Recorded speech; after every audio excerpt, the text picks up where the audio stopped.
Take a ride with us as we travel into the near future. Based on facts and megatrends, we have put together a story about Marie on a typical day in 2030. It is not a vision or what we hope for. It is a realistic image of where the world is heading.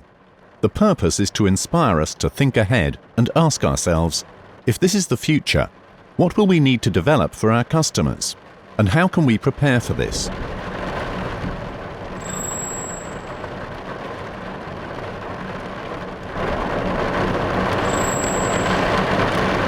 Meet Marie. She is 32 years old. At this moment, she lives with her son, Noah.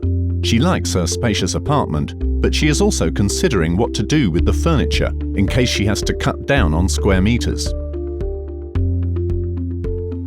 Since she and Noah's father, Alex, have agreed to take a break in their relationship, there is no longer a need for 2 home offices.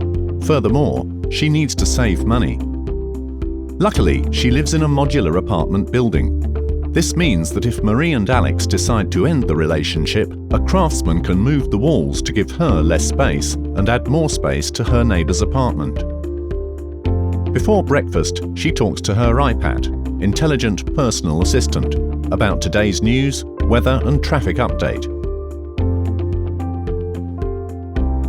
Based on numerous data sources, individual behaviour patterns and self-learning programs, the iPad can calculate Marie's optimal way of transportation. She also checks for any buying requests in relation to her personal health and behaviour data on the My Data app. Marie does a brief mindfulness exercise while she looks outside through the big energy-generating windows at the green garden rooftops and the canals below between the buildings. They are built for regular controlled flooding in the event of heavy rainfalls, and the low-lying canals keep the water from flooding the streets.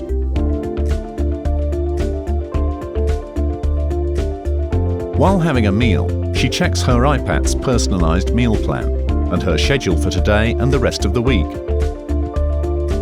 including when and where Noah will be picked up by Alex tomorrow. If this is the future, what type of tasks should we excel at? How can we prepare for this? Marie is going to test a new AR exhibition for a local event venue today. The job can partly be done from home, but today she will have to work at the location.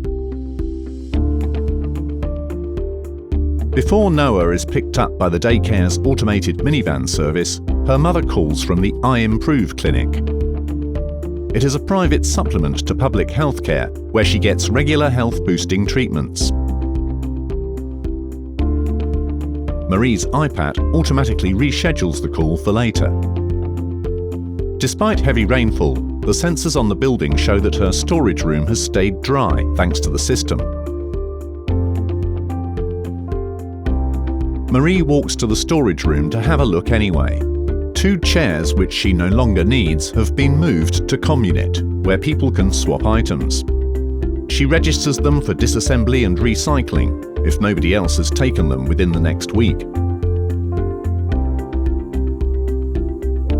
Marie then grabs a roofed communal scooter to take her to the closest metro station. She has never owned a motorised vehicle. With high road prices and numerous flexible sharing or leasing transport options, she does not need one. If this is the future, what type of tasks should we excel at? How can we prepare for this?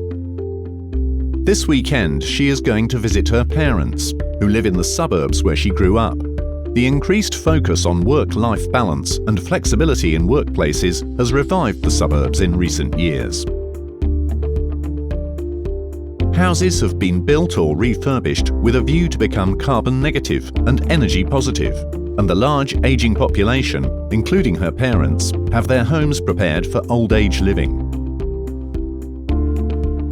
Marie is considering moving there to save money on high rent in the city and to be closer to her parents and her brother's family.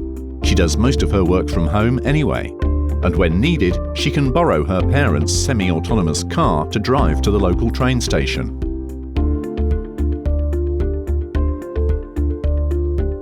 After work, she goes to one of the remaining upgraded retail zones in the city centre to spend some of her accumulated discounts. She uses the immersive, augmented and virtual reality experiences that the shops have created, but she mainly buys local food and groceries. Before she returns to her home, Marie joins a short yoga class in one of the outdoor spaces in the city's many parks.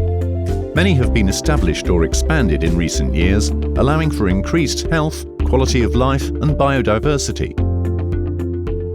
The expansion of the green areas has been relatively problem-free, as many office and retail buildings in the city centre have closed or been reduced.